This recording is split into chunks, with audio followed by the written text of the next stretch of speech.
विजयनगर साम्राज्य में एक कृष्णदेव राय नाम का राजा था, जो कि बहुत दयालु और नर्म स्वभाव का था।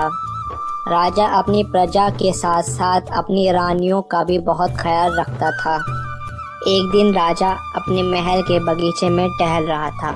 राजा को बगीचे में टहलता देख एक रानी राजा के पास आ गई और बोली, राजा जी प्रणाम।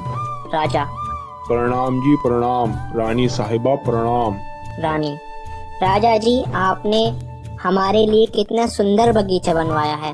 राजा, रानी जी ये बगीचा हमारे महल की भी सुंदरता में चार चांद लगाता है।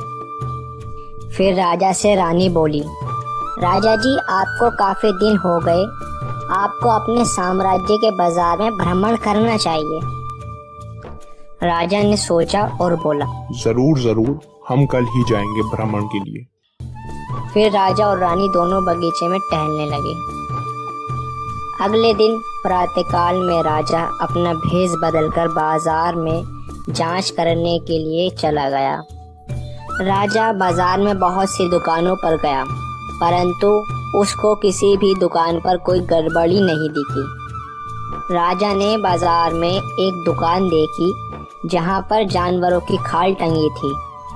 राजा उस दुकान पर गया और दुकानदार से पूछने लगा, ये खालों की कीमतें क्या क्या हैं? दुकानदार बोला, साहब इन खालों की कीमतें अलग अलग हैं। कोई 5 की है, कोई 2 की और कोई 80 पैसे की। फिर राजा दुकानदार से बातें करने लगा। जब राजा दुकानदार से बातें कर रहा था तो उसको शिकार का ख्याल आया और राजा ने शिकार पर जाने के लिए अपना मन बनाया। राजा बाजार से अपने महल आया और अपने सिपाहियों से शिकार की तैयारी करने को कहा। जाओ शिकार की तैयारी करो, हम शिकार पर जाएंगे। सिपाही तुरंत शिकार की तैयारी करने लगे। समय ज्यादा हो जाने के कारण राजा ने अगले दिन शिकार पर जाने की ठानी। अगले दिन प्रातःकाल में राजा अपने सिपाहियों के साथ जंगल में गया। जंगल में राजा ने बहुत से सुंदर सुंदर पक्षियों को देखा, लेकिन राजा को शिकार किसी जानवर का करना था तो राजा आगे बढ़ गया। राजा जंगल में जब काफी अंदर तक आ गया था तो राजा ने हिरन को देखा जो कि घास खा रही थी। राजा ने अपने सिपाहियों को रोका और घोड़े से उतरकर हिरन का तीर से शिकार करने लगा। हिरन ने राजा को देखा और वहां से भाग गई। राजा भी हिरन के पीछे पीछे जंगल के पेट में आ गया। अब राजा अपने सिपाहियों से पिछड़ चुका था और हिरन भी राजा की नजरों से ओझल हो गई थी। राजा हिरन को खोकर बहुत मायूस हुआ। उसको इस वक्त बहुत भूख और प्यास भी लगने लगी। राजा भोजन को प्राप्त करने के लिए इधर उधर देखने लगा।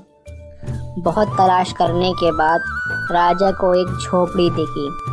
राजा उस झोपड़ी की तरफ चला गया और आवाज लगाने लगा, कोई है अंदर?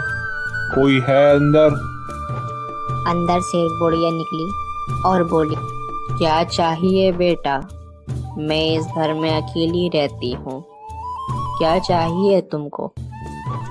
राजा उस बुढ़िया से बोला, मैं विजयनगर का राजा हूँ, मुझे भोजन चाहिए, भूखा हूँ। बुढ़िया ने राजा से कहा, अगर तू राजा भी नहीं होता तो मैं तुझको भोजन देती।